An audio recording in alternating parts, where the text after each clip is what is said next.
Selama ribuan tahun, manusia hidup di bawah langit yang sama. Mereka melihat burung melintasi pegunungan dan menghilang di balik awan.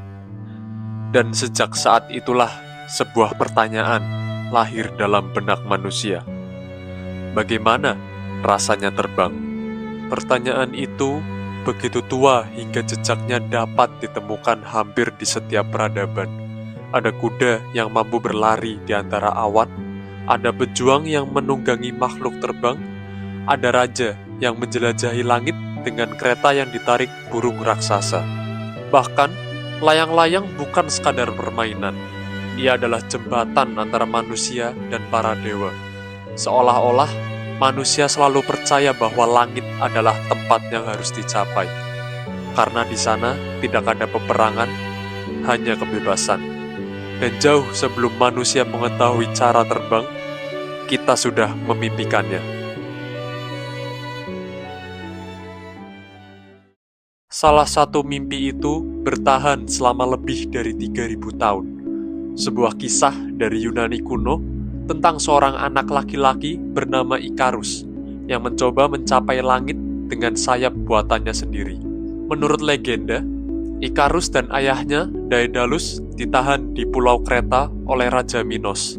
Dikelilingi lautan dan armada perang, mereka tidak melihat jalan keluar selain satu arah yang tidak dijaga siapapun. Langit.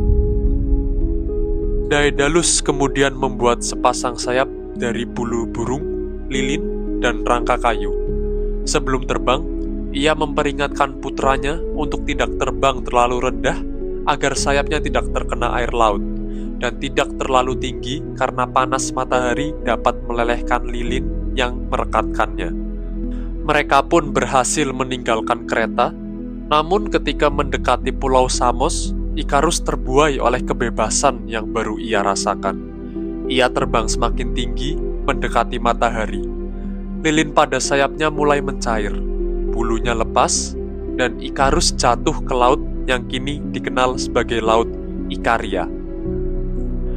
Legenda mengatakan bahwa Hercules menjadi saksi kematiannya dan mengadakan upacara pemakaman untuk sang pemuda. Tentu saja, kisah ini hanyalah legenda. Namun, legenda ini memperlihatkan sesuatu yang nyata. Ribuan tahun sebelum manusia memahami aerodinamika, sebelum ada mesin, baling-baling atau pesawat terbang, manusia sudah membayangkan dirinya menembus langit. Bagi mereka, terbang adalah kebebasan. Dan selama berabad-abad berikutnya, manusia akan terus mencoba mengubah mimpi itu menjadi kenyataan. Pada abad ke-9 di Cordoba, seorang ilmuwan muslim bernama Abbas ibn Firnas memutuskan untuk melakukan lebih dari sekedar bermimpi.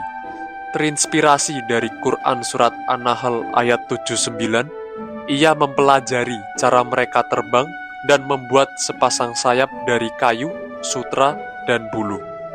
Di hadapan penguasa Cordoba dan kerumunan yang menyaksikannya, Ibn Firnas bersiap melakukan sesuatu yang belum pernah dicoba manusia sebelumnya. Terbang. Sebelum terbang, ia berkata, "Jika semua berjalan baik, aku akan terbang menuju kalian dengan selamat." Lalu, ia melompat.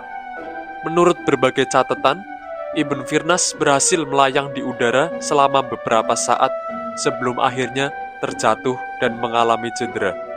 Ia tidak berhasil sepenuhnya, namun hal yang paling penting adalah untuk pertama kalinya, manusia tidak lagi hanya menceritakan kisah tentang terbang. Manusia mulai mencobanya. Mimpi yang selama ribuan tahun hidup dalam legenda, perlahan mulai memasuki dunia nyata. Namun mencoba saja tidak cukup. Untuk menaklukkan langit, manusia harus terlebih dulu memahami bagaimana langit bekerja. Dan beberapa abad kemudian, seorang pria dari Italia mencoba melakukan hal itu. Ialah Leonardo da Vinci. Saat banyak orang memandang burung dengan kekaguman, Leonardo memandangnya dengan rasa ingin tahu. Ketertarikannya terhadap penerbangan begitu besar, hingga ia meninggalkan ratusan sketsa dan puluhan ribu kata catatan tentang burung, udara, dan mesin terbang. Di antara catatan itu, terdapat sebuah rancangan yang dikenal sebagai ornithopter, sebuah mesin bersayap yang dirancang untuk meniru gerakan burung. Namun, teknologi pada masanya masih belum mampu untuk mewujudkan rancangan tersebut. Mesin itu tidak pernah benar-benar diterbangkan. Namun, hal itu tidak mengurangi arti dari apa yang telah dilakukan Leonardo. Karena untuk pertama kalinya, manusia tidak hanya mencoba meniru burung. Manusia mulai mencoba memahami mengapa burung dapat terbang. Dan pemahaman itulah yang suatu hari akan membawa manusia lebih dekat ke langit.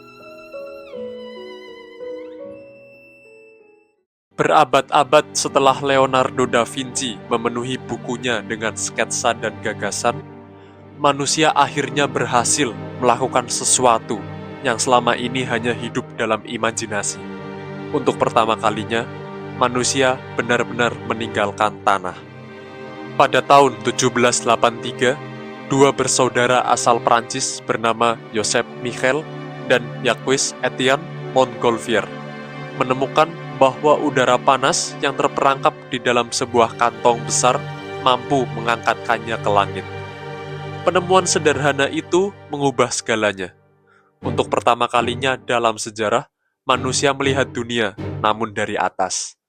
Melayang di antara langit dan bumi, menyaksikan kota, ladang, dan sungai dari sudut pandang yang sebelumnya hanya dimiliki burung. Mimpi yang selama ribuan tahun hidup dalam legenda akhirnya mulai menjadi kenyataan. Namun, masih ada satu masalah besar. Manusia memang telah berhasil naik ke langit, tetapi mereka belum mampu mengendalikannya, karena balon udara bergerak mengikuti arah angin, bukan kehendak manusia. Langit telah disentuh, tetapi belum ditaklukkan. Untuk benar-benar menguasai udara, manusia membutuhkan sesuatu yang tidak dimiliki balon udara: kendali. Dan di Jerman, seorang pria mengabdikan hidupnya untuk mencarinya. Ia adalah Otto Lilienthal. Ia mempelajari burung dan melakukan ribuan penerbangan percobaan, karena baginya, terbang bukan lagi sebuah mimpi. Terbang adalah masalah yang harus dipecahkan. Upayanya membuat Otto dikenal sebagai The Flying Man dan salah satu pelopor terpenting dalam sejarah aviasi. Namun, seperti banyak penjelajah sebelum dirinya, Otto harus menghadapi harga dari ambisinya. Pada 9 Agustus 1896, saat melakukan penerbangan percobaan, pesawat layangnya hilang kendali. Otto jatuh dari ketinggian sekitar 15 meter dan keesokan harinya ia meninggal dunia. Sebelum wafat, Otto meninggalkan sebuah kalimat yang kemudian dikenang sepanjang sejarah. Pengorbanan harus dilakukan. Namun, kematian Otto tidak mengakhiri mimpi itu. Justru sebaliknya, mimpinya menginspirasi generasi berikutnya. Di Amerika Serikat, dua bersaudara bernama Wilbur dan Orville Wright mulai mempelajari segala hal tentang penerbangan. Mereka bukan ilmuwan terkenal, hanya pemilik toko sepeda kecil yang percaya bahwa manusia suatu hari akan mampu menguasai langit. Mereka mempelajari karya para pelopor sebelumnya, termasuk Otto Lilienthal, dan selama bertahun-tahun mereka bereksperimen dengan pesawat layang, angin, dan berbagai rancangan sayap. Hingga akhirnya, mereka menemukan jawabannya. Pada pagi hari, tanggal 17 Desember 1903, di Carolina Utara, mereka membawa sebuah pesawat sederhana menuju hamparan pasir dan angin yang sepi. Pesawat itu tidak besar, tidak cepat, dan hanya disaksikan oleh segelintir orang. Namun, apa yang terjadi setelahnya akan mengubah sejarah manusia selamanya. Orville Wright lepas landas. Selama 12 detik, Ia terbang sejauh 36 meter. Tidak lama, tidak tinggi, tetapi cukup. Karena untuk pertama kalinya dalam sejarah, manusia berhasil melakukan penerbangan bertenaga yang dapat dikendalikan. Mimpi yang telah lama hidup dalam legenda selama ribuan tahun akhirnya menjadi kenyataan. Ikarus pernah membayangkannya, Ibn Firnas pernah mencobanya, Leonardo pernah merancangnya, Montgolfier pernah menyentuhnya. Otto Lilienthal bahkan mengorbankan hidupnya untuk mendekatinya. Dan pada pagi musim dingin tahun 1903 itu, Wright bersaudara berhasil mewujudkannya. Seorang pilot Perang Dunia Pertama bernama Eddie Rickenbacker pernah berkata, "Penerbangan adalah bukti bahwa dengan kemauan yang kuat, kita memiliki kemampuan untuk mencapai hal yang mustahil."